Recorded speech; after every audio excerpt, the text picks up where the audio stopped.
Money Stop Mafia, how we doing? It's your boys, Cole and Steven. We are back on NASCAR's most important betting stop of the day. This is the Money Stop. Contrary to what the lower thirds say, he's Cole, I'm Steven, and this is, once again, the Money Stop. Man, I think all that's left to say, Cole, is that Christopher Bell is the greatest NASCAR driver of all time, right? At this point in time, in 2025, there's no denying that. I got to say, seeing this win firsthand by Christopher Bell at Phoenix, I am just in complete awe of what he has been able to do at the top level in the Cup Series, especially these past 2-3 years. He's the talent that we all thought he was going to be when he made the jump to Cup, back when he was winning Truck Series championships and winning a ton of races in the Xfinity Series. And just the way that he has done it has been really remarkable, in my opinion. Very respectful racer, someone who is just a true racer in every sense of the word. Shades of Kyle Larson, I should say. He is going to be someone that we're looking at as a legitimate championship contender just 4 races into the season. And it's very, very clear as day. One thing I also want to add on that point, we mentioned penny stocks before Daytona. My penny stock going into this season was Christopher Bell to make the championship 4. Even money, plus 100. That's looking like a guarantee at this point in the season. And it's a marathon of a season, obviously. There's a lot of things that can go wrong. There's a lot of things that just can happen differently. Obviously, it's easy to say right now when he's at the top of the world. And as we were talking about, one of the storylines entering Phoenix was the fact that he would have won at 3 different tracks. So he wanted a road course, a mile oval, and a drafting style super speedway. So this is one of the more impressive three-peats I think we've seen. It's the first we've seen in this Gen 7 car. So congratulations, C-Bell and the 20 team, and congratulations to the Money Stop Mafia, because obviously he was on our radar last week. It was Phoenix. There were a lot of different variables, including the option tire that was discussed at length throughout the week and throughout the weekend, and especially coming out of the race. I loved it. I think we heard what Christopher Bell had to say on your guys' post-race show at SpeedFreaks. Heard what you had to say. I think it was something that was great for the sport potentially, with some refinements maybe down the line. But regardless, looking through this top 10 here, Cole, we mentioned going in, there was going to be a lot of uncertain variables in this race. And there were a lot of things that went awry early on for guys like Chase Briscoe, Bubba Wallace, Ryan Blaney eventually with the blown engine, guys that we picked that included also Noah Gragson, Ty Gibbs, Tyler Reddick.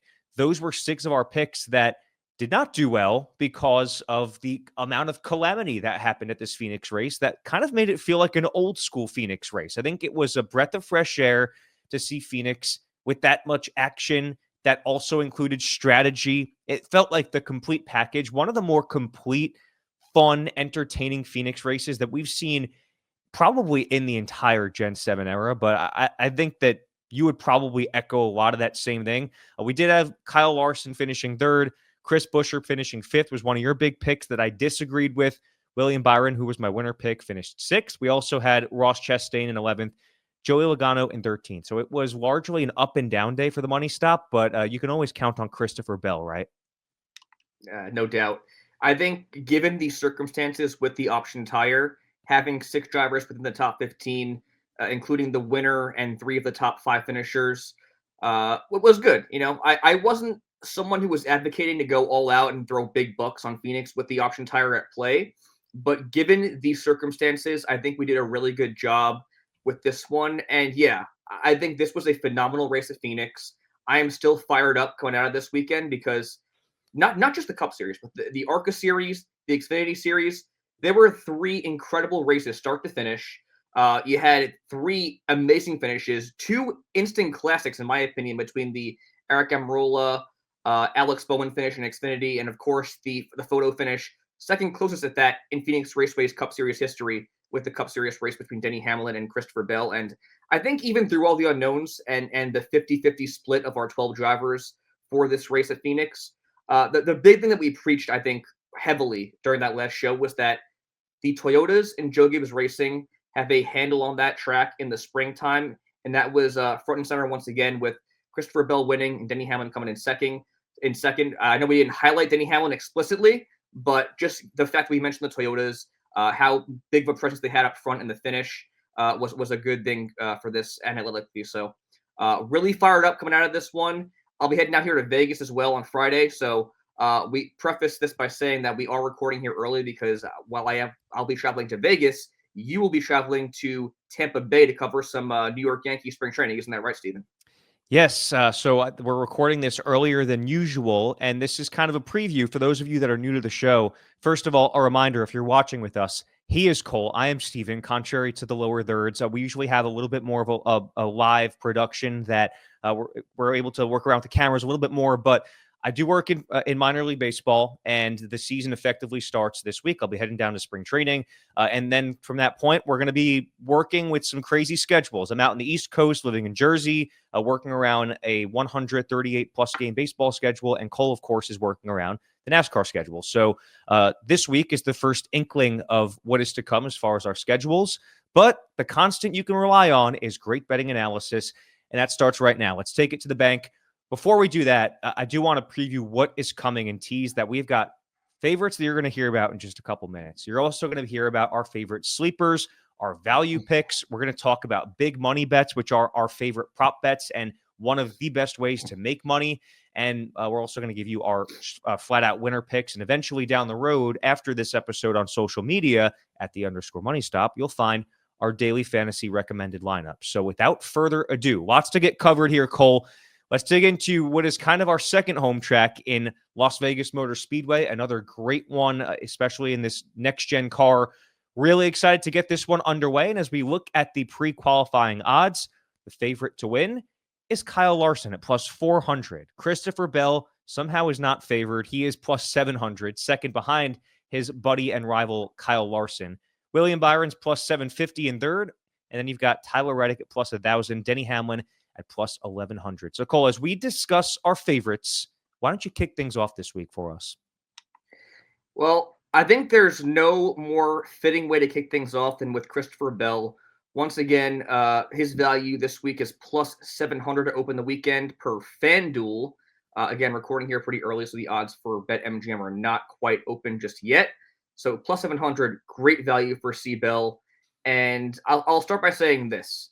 If you are not considering Christopher Bell for the race win, not just for Vegas, but any given race weekend at this point in time, question as to whether or not you should be even gambling on NASCAR, because he has been head and shoulders above the rest of the field, the best driver by far. And at this point, it's more of a formality to mention him in the favorites category, because we're going to mention every single week going forward. So don't want to get too deep into the weeds here with what he's done thus far. Now, 3 straight wins in the Cup Series. The first driver in the next-gen era to do that. First driver since Kyle Larson back in 2021 to do so as well. And also, you mentioned it earlier, that's on 3 different disciplines, a speedway, a road course, and now a flat 1-mile track. And not just this season, but in Christopher Bell's career in NASCAR, in any rank, he's proven that he can win literally anywhere. This was his now 5 disciplines in the Cup Series that he's won on. The only one that he has not won on yet is a street course, which you can argue he should have probably won in any of the last prior 2 seasons. So I think the big thing to note here is that as opposed to last year and the years before that, in 2025, he's now leading laps and dominating, which makes him an extremely reliable, high floor, high ceiling daily fantasy driver. And while we do not have his value up quite yet, I think that he's going to be one of the most consistent and reliable drivers in that regard going forward this entire season.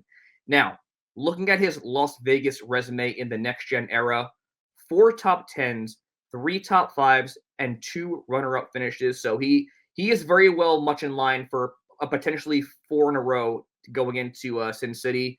He finished second with a race-high 155 laps led in his last start there. He also has the second most laps led in the next-gen era at Las Vegas to the guy that I'm about to mention, and the guy that we always think about when going to Las Vegas. That's going to be Kyle Larson, the odds-on favorite, plus 400. And that's pooling every sports book thus far as of recording on Tuesday. So he is a heavy, heavy favorite for this one, and for great reason.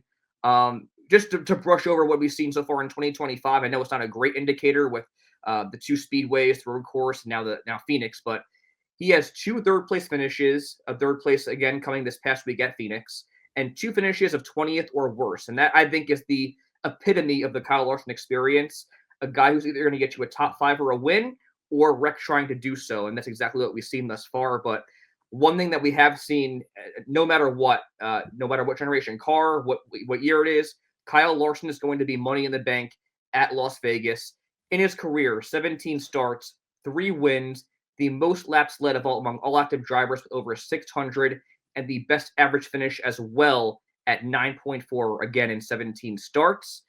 Only 5 finishes outside the top 10, so that aids in that average finishing position at this mile-and-a-half track. In the next-gen era, he is one of 2 drivers with 2 wins at Las Vegas, 2 runner-ups as well, and most laps led. So he is by far and away the best in the business at Las Vegas, if you're talking statistically. So give me the obvious answer in Christopher Bell as a favorite for this weekend, and then Kyle Larson as well as another obvious favorite for Sin City. Yeah, talk about obvious. That's what you're going with? The top 2 guys on the list? What did you leave me with? Nothing? That's what you're going with? I wouldn't say nothing. I mean, you got William Byron, who I think is the second best driver in the series at this point in time. Tyler Reddick's another guy that Christopher Bell cited as someone who he feels could be that next big 3 of this new age. And even interestingly enough, so talking about Kyle Busch before Phoenix last week, he said that the one driver that he aspires to be at this current state of the sport in NASCAR is Tyler Reddick. He was pulling together a bunch of numbers in terms of average finishing position, points earned on a weekly basis. He said he's shooting to be like Tyler Reddick at this point in his career, which I found really interesting. That's high praise. I'll praise Tyler Reddick. I'll praise William Byron. I know that they're not much further down on the list by the odds makers, but at least they're a little bit further down, unlike your picks. I'm going to go with William Byron as my favorite this week. This is the 5th consecutive week that William Byron is in the favorites category, and get used to it. I really think this is going to be like an ongoing saga. How many weeks is it going to be before Christopher Bell and William Byron are not on our favorites category? It just makes no sense why they wouldn't be. And as you said, I think Tyler Reddick certainly puts himself in that mix too. William Byron has been easily the second best driver in the sport. And if it weren't for Christopher Bell, he could have 2 or 3 wins already on the season right now. He is one of 2 drivers to have finished top 10 in 5 out of 6 next-gen starts at Vegas. He won here in the spring of 2023, finished 4th here in the most recent race, and he has the second best average finish at Vegas of 6.7, which is funny because when we think of Vegas, you mentioned that maybe you think of Kyle Larson automatically. I feel like William Byron's not a guy I immediately think of, but looking at those numbers, he definitely should be, because I think historically in this generation car, I don't know if there's been any better driver at the mile-and-a-half and intermediate tracks than William Byron, and Vegas is a really good example of that. And Tyler Reddick, who has been 3rd of that bunch, of course, coming off a 20th place finish at Phoenix, which was disappointing, but he did finish runner-up Vegas last spring, and he has finished top 10 in not 5 of 6 next-gen starts, but 4 of 6 next-gen starts, I should say. So a really good, right behind William Byron and Christopher Bell and even Kyle Larson in that tier of 4 drivers. But as you mentioned, with some high praise from guys like Kyle Busch, I think that Tyler Reddick is definitely poised to be the next man up. If you're looking at the 2 favorites as Byron and Bell, well, Tyler Reddick is definitely going to make himself a force to be reckoned with. I think that top 4 is pretty unsurprising. It's the exact same top 4 as the Vegas odds makers. So as we try to break things up and maybe go outside the box here, Cole, talking about sleeper picks, what are you looking at this week? Yeah, we just gave you some grief for going with the 2 obvious favorites for this weekend, and meanwhile, we should be giving those out because it's a betting podcast. So I'll go with 2 guys here that are kind of on different ends of the spectrum. One's more on the obvious side. The other one's going to be a bit surprising given his value, especially. I'll kick things off with the obvious pick for this weekend. It's going to be one of the hometown boys in the field in the aforementioned Kyle Busch, plus 1,800 for the race win. In my opinion, not per Kyle Busch, because he definitely thought he had a better start than I feel he has had so far. I think that this is the strongest that Kyle Busch, the 8 team, and these cars at RCR have looked since he has joined Richard Childress Racing. He now is riding 3 straight top 10s into his home track, and I think that he has had race win contending speed in all 4 starts. Definitely should have walked away with it. I think a top 10 finish at Daytona as well before Recky Stenhouse Jr. got in the way. That's Junod that we refer to him as on the money stop here. But looking at his Vegas resume in the next gen, top 5 in 3 of 6 starts. So half of his next gen starts. Third place twice with a 10.5 average finish, good enough for 5th best in the series. However, he only has the one win back at our first Vegas race back in 2009. So you're looking at a long gap since he has come away victorious at his home track. But I'm really buying a lot of stock into Kyle Busch. I think he has looked great this season. There was a point in time at Phoenix last week. I think it was one of the 2 restarts in those last 15 laps. I really, really thought it was going to come down to him and Kyle Larson for that win. They were right in the catbird seat, sitting in that second, third row. And it's just been really cool to see Kyle Busch running up front again, being competitive. Real quick, can I butt in and tell you the story of when Kyle Busch made me cry? Yeah, oh, please, by all means. I didn't even know about. Oh wait, no. Yeah, you did. Yeah. Well, you mentioned the 2009 Vegas race. This was our first full year watching NASCAR. We went to the Vegas spring race, which is this one that you just alluded to. Kyle Busch won there.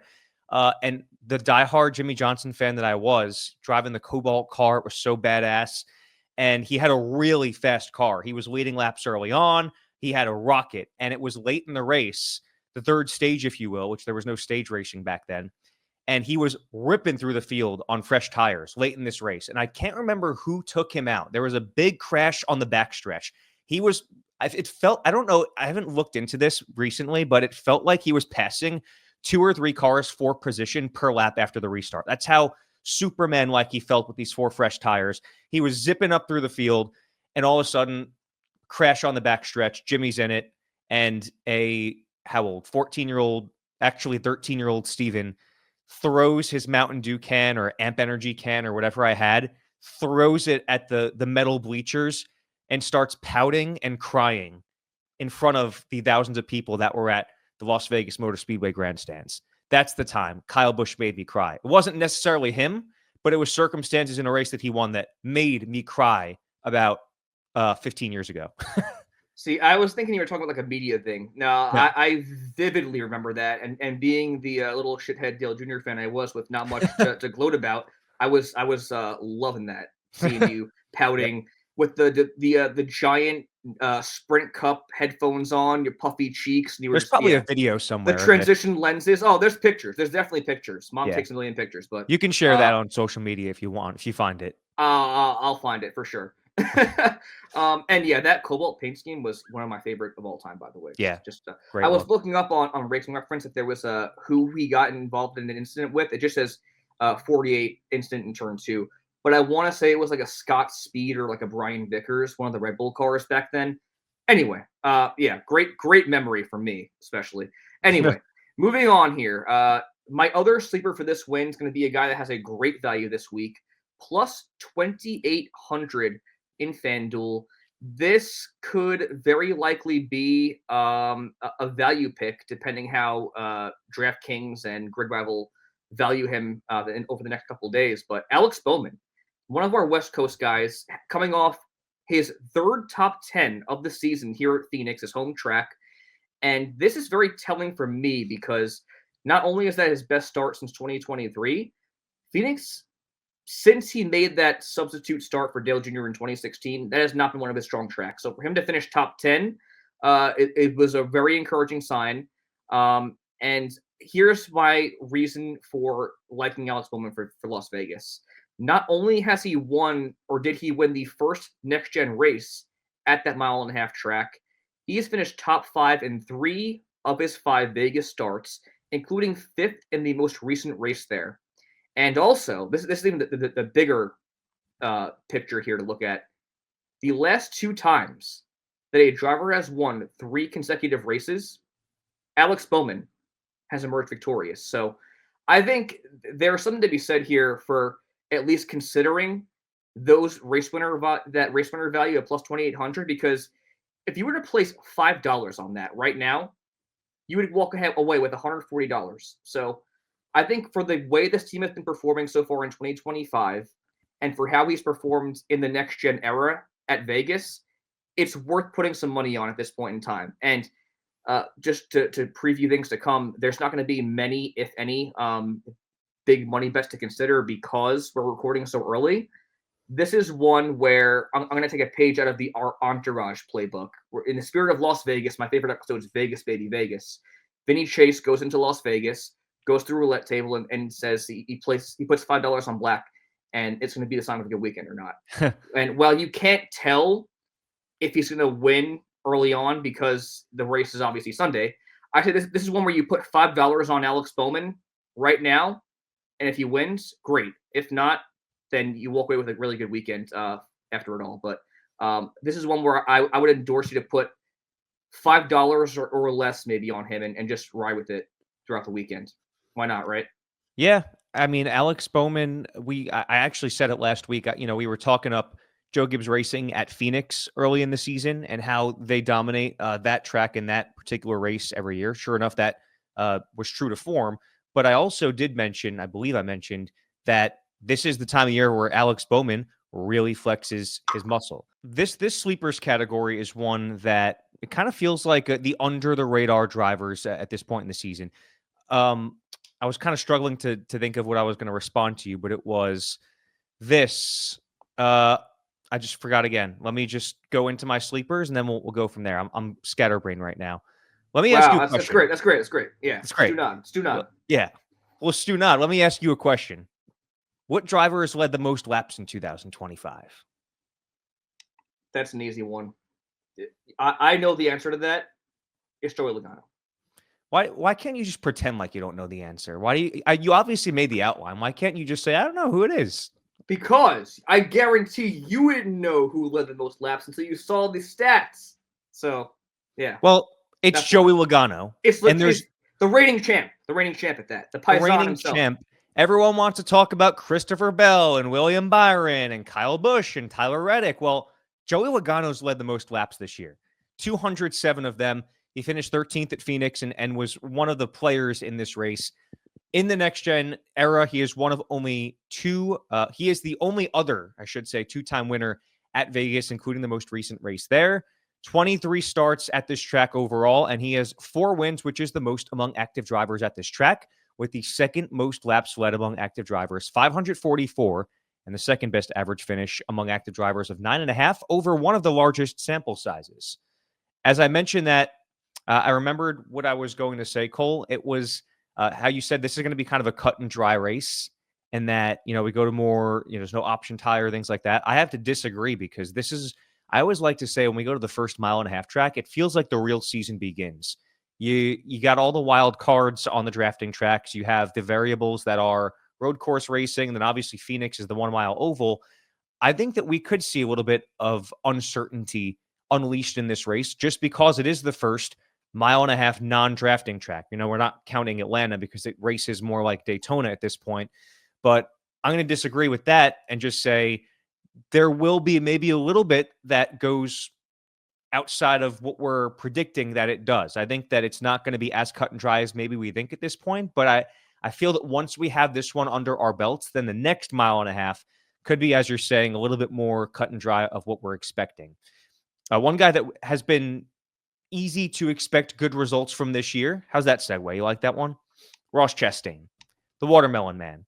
He finished 11th last week at Phoenix, 8th and 12th in the 2 prior races. So he has been rock solid, money in the bank. If you have been betting him for top 10s, you may have just missed out, unfortunately. But he has, again, been one of the sleepers that's been under the radar this year.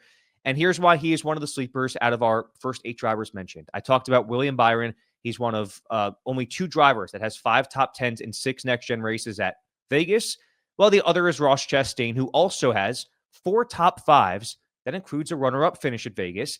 And he finished 7th in the most recent start there. His lowest finish at Vegas in the next-gen is 12th. So you're talking about an extremely high floor this season and an extremely high floor at Vegas. He has the best average finish in the next-gen at this track of 5.5. So a lot of talk about these studs of William Byron and Christopher Bell, and they're going to be the popular picks to win. But I wouldn't be surprised at all, Cole, if our winner this week came from this sleepers category because you're talking about Bowman, Busch, Logano, and Chastain, who have been the 4 guys that have slid right under the radar. And I really feel that one of them is going to come up with a surprise win over the next couple weeks here. That one of them may come away with it at Vegas. Yeah, I agree to an extent. I was actually going to say, following this segment, I would be very surprised if one of Christopher Bell, Kyle Larson, William Byron, or Tyler Reddick, our four-mentioned favorites, did not win this race.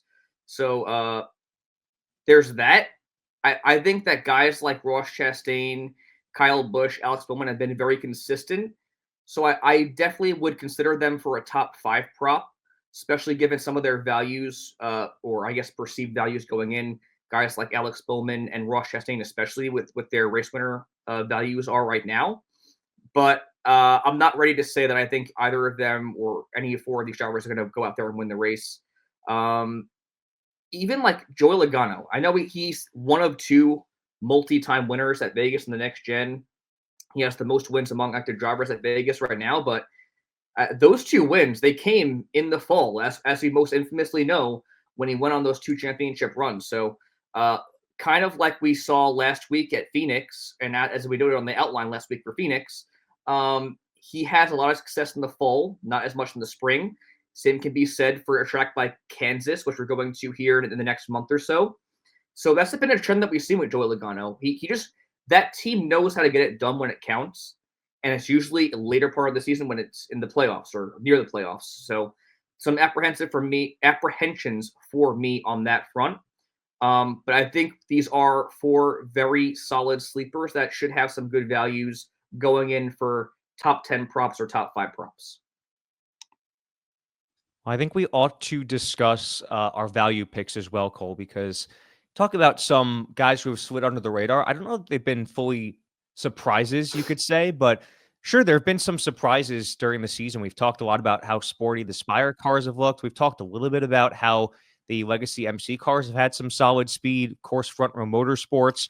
And I think that these are a little bit more along the lines of guys that have surprised us this year. So value picks, again, prefacing this with the fact that we don't know what the DFS values are at this point early in the week, but we will know later. But based on what Vegas is projecting these guys at least on the sports books, what are your favorite value picks this week?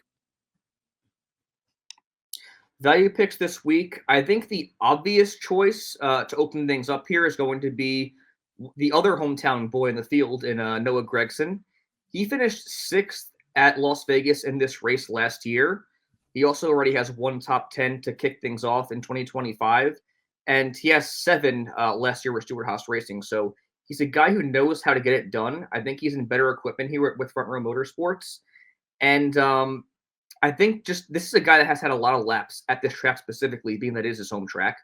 And seeing as he already has proven results on this mile and a half, I think that that's a great one to consider. Another guy that, like last week at Phoenix, he was one of your value picks. There was the first stage of the race. He was one of the biggest movers, and that was without the option tires even in play. And for a place where passing is hard to come by at Phoenix, to have that kind of statistic to open things up without the option tire was very telling for me.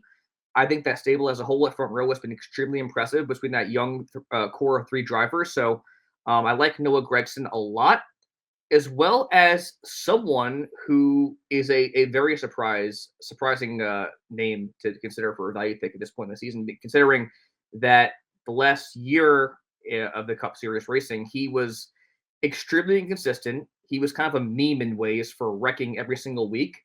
And that's going to be John Hunter Nemechek at Legacy Motor Club. He is only one of 5 drivers to complete every single lap through 4 races. So a massive swing compared to last season in the Cup Series for him. He also has 2 top 10s with a 12.8 average finish, good enough for 6th best overall in the series at this point. And I think there's reason to believe that he can continue this upward trajectory, because for a guy that has not had a lot of success at the Cup level, he has seen it at Las Vegas. He finished 9th there in his last Las Vegas start. He also has a win there in the Xfinity Series and the Truck Series back in 2021. Also want to keep in mind that although he has not had a whole lot of success at the Cup level, he still has experience racing against these guys in these cars. This will be his 3rd full-time season. He's still someone that has proven to be a very competitive and successful driver in NASCAR's ranks. obviously winning races at a very young age in the Truck Series, contending for wins in the Xfinity Series. And I think that this is a very promising start for this driver, who obviously is grandfathered in through Joe Nemechek, front row Joe. So I like what I've seen from this team so far. I like what I've seen from Legacy Motor Club. And while they have a kind of a bad stigma, this black cloud around that team as of late in the Cup Series, they're making definitely, I think, a turn for the better early on in 2025.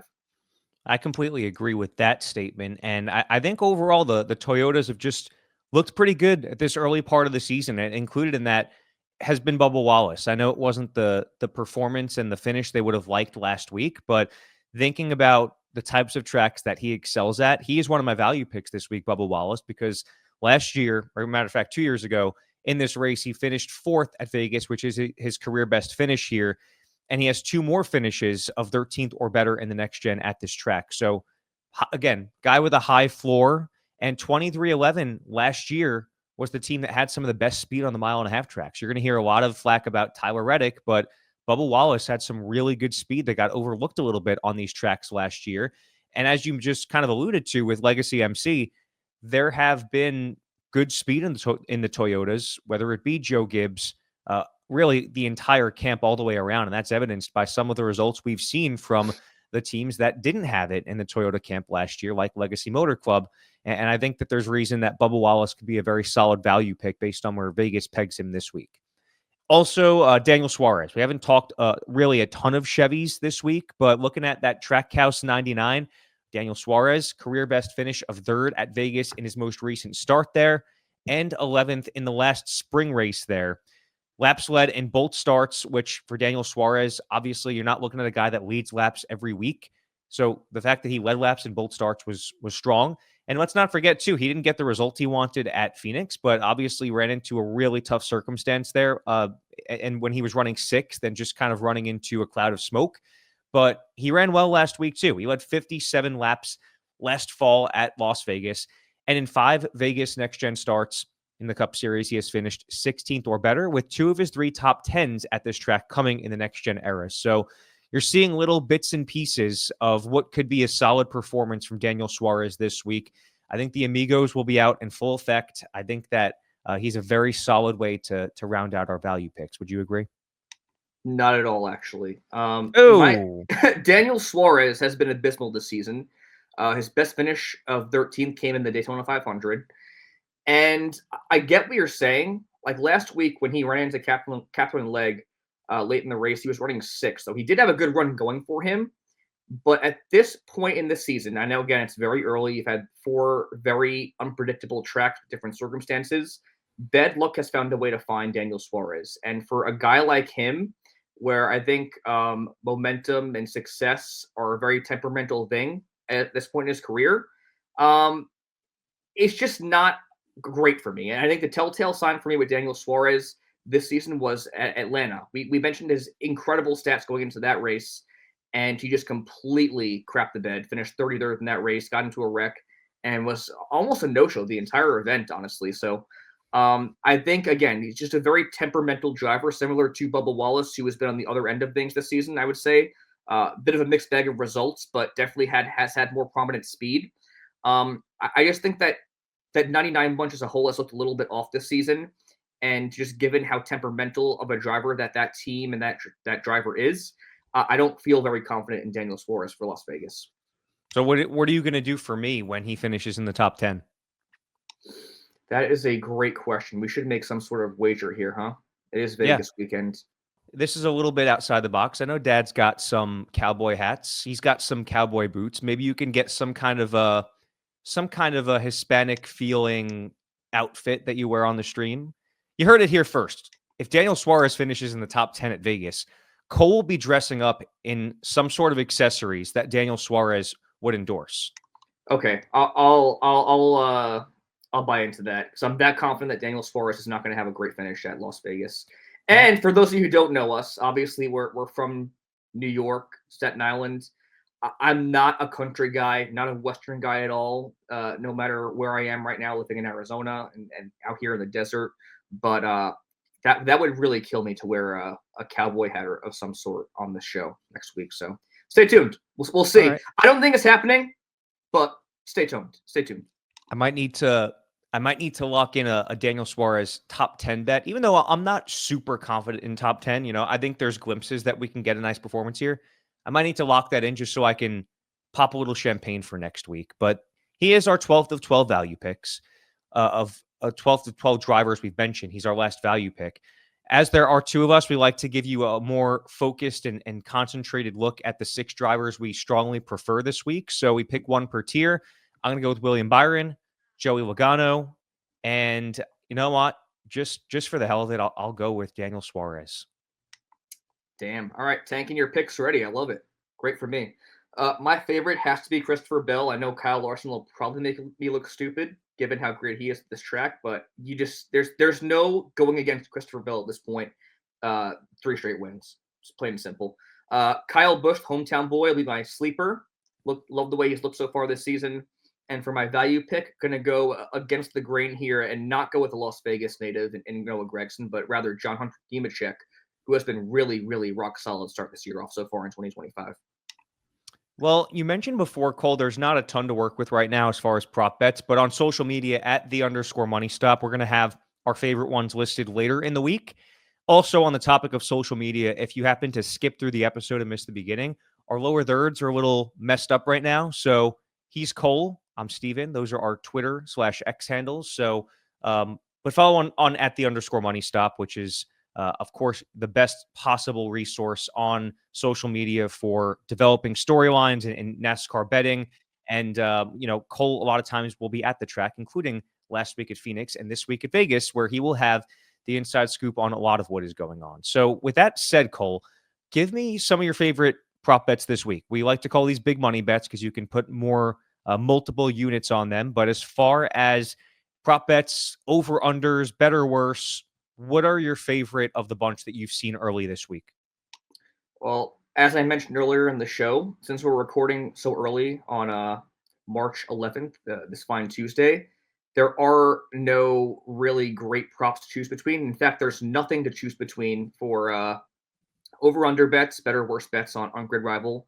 There's nothing for head-to-head parlays on Grid Rival either.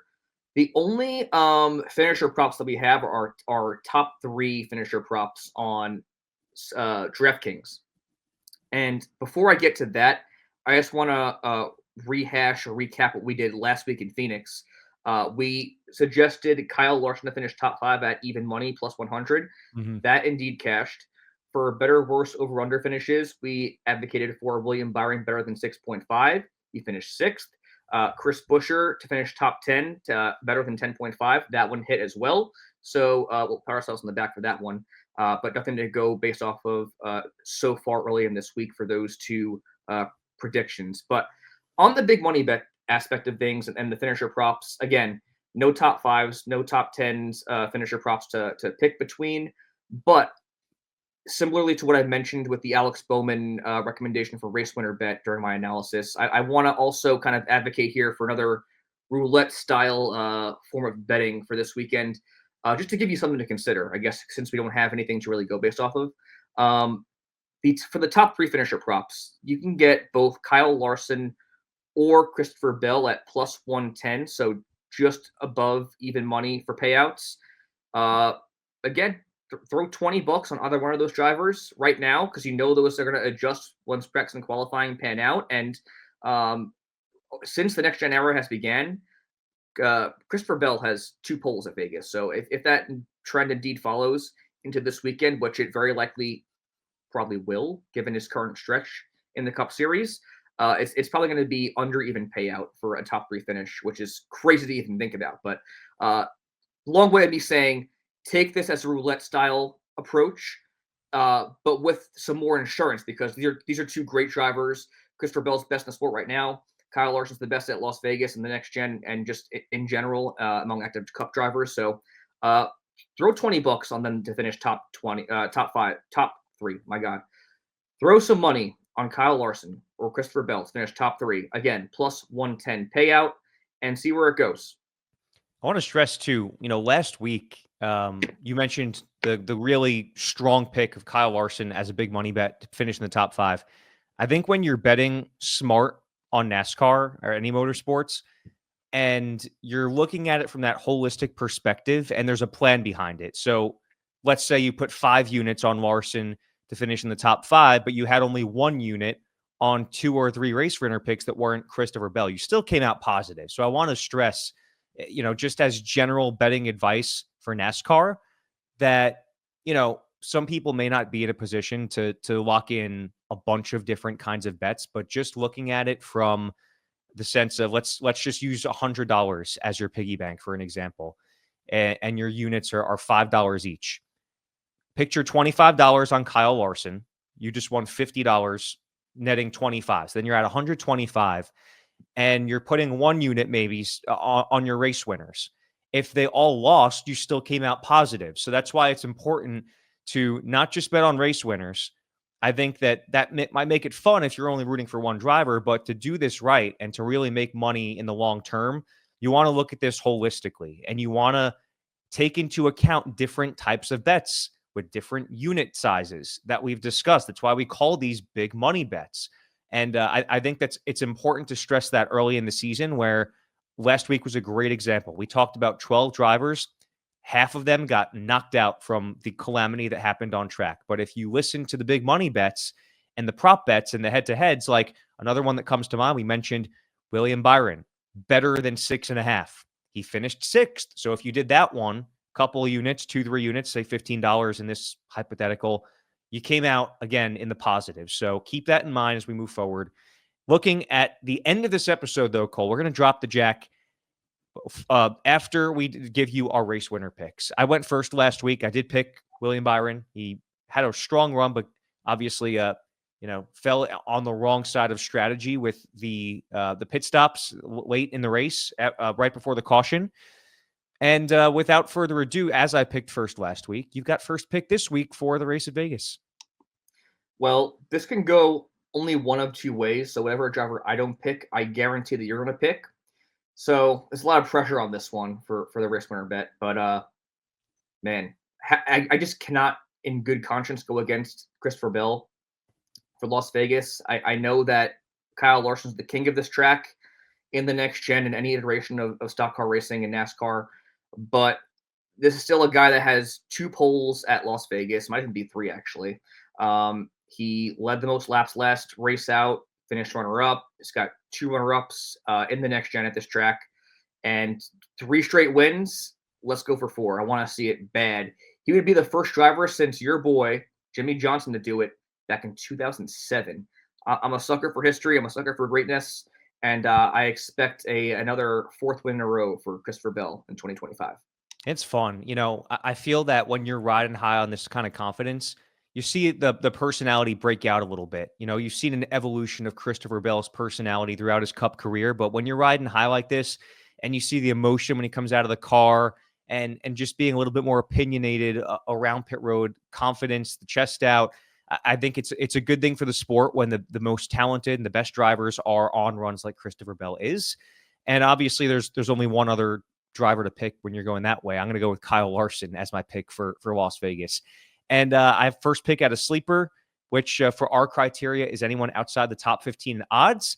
And what do you know? 16th in odds, my boy, my amigo, Daniel Suarez. I'm going to keep the bit going and pick Daniel Suarez 99 as my sleeper. Thank you for the automatic dub there. In case you couldn't tell, I feel great about Daniel Suarez this weekend. Okay, well, that gives me quite a few options here, but I'm going to go with hometown boy and Noah Gragson. Just like what I've seen from this team, this driver to start the 2025 season off. A lot of good vibes. Again, finished 6th in this race last year. And just to give you a little bit of loose change before we head out of here, Steven, for value picks, there's usually like 1 or 2 drivers every year where it's like they're money in the bank. They're consistent for like a top 15, top 20, or like somewhere around there where they're going to be very reliable in that sense and always a really good value. I kind of feel that way about all 3 front run motorsports drivers. I'm sorry. Noah Gragson, Zane Smith, Todd Gilliland, all 3 have looked really competitive to start this year off. All 3 have scored at least 1 top 10 to start the year off so far. Zane Smith did finish top 10 this past week. And I think that on any given weekend, it'll be hard to kind of pick which one's going to finish inside the top 10 or close to it. But you really can't go wrong with any of those three young guns in finishing within that top 15, top 20 on any given weekend. Love that. Any other parting words now that you're running the show here? Any other parting words? My only other parting word is that I still cannot fathom that I will be in the presence of God himself, Morgan Freeman, at Las Vegas. Just put this in perspective, Stephen. So far, we have had the President of the United States at a NASCAR race, Anthony Mackie, Clancy Brown, a.k.a. Mr. Krabs or Kurt Caldwell from Dexter New Blood. Great and Big now, Meaty Claus reference, by the way. Morgan freaking Freeman. Come on. NASCAR's on fire right now. I'm fired up in case you couldn't tell. Let's go to Vegas, baby. Cannot wait. I'm going to give you a challenge on that note. If there's one thing I want from you this week, I want Morgan Freeman on file, MP3 file, voice memo on the phone, whatever. I need him saying, "Hi, I'm Morgan Freeman, and you're listening to The Money Stop." That will be my one and only goal for this weekend. I will be hell-bent on making that happen. It's going to be absolutely amazing. And want to wish you a fun time and productive time out there in spring training out in Tampa Bay. Wish I could be down there in the sunshine and enjoying some Dave's Way wings from our favorite spot in the world to go grab a beer and get some wings at Hat Tricks out by Amalie Arena. And on that, I also want to say, kind of leaving things off, your signature sign off, or not sign off, but your signature, your thing when you call games and a guy hits a home run is Bombs Away. One of our favorite songs is Bombs Away by Morgan Freeman and B.O.B. He has a little, monologue and outro on that song. So I'll start my road trip as a little tribute to you in Tampa Bay and your baseball adventures, as well as some good mojo and getting us some Morgan Freeman content for the Money Stop. Perfect. And actually, some people don't know that. So catchphrase is the word you were looking for. Whenever somebody hits a home run, a lot of times I say bombs away. And the reason I do that is because of Morgan Freeman and his feature on B.O.B.'s song Bombs Away, which was one of my favorite songs growing up, one of our favorite songs.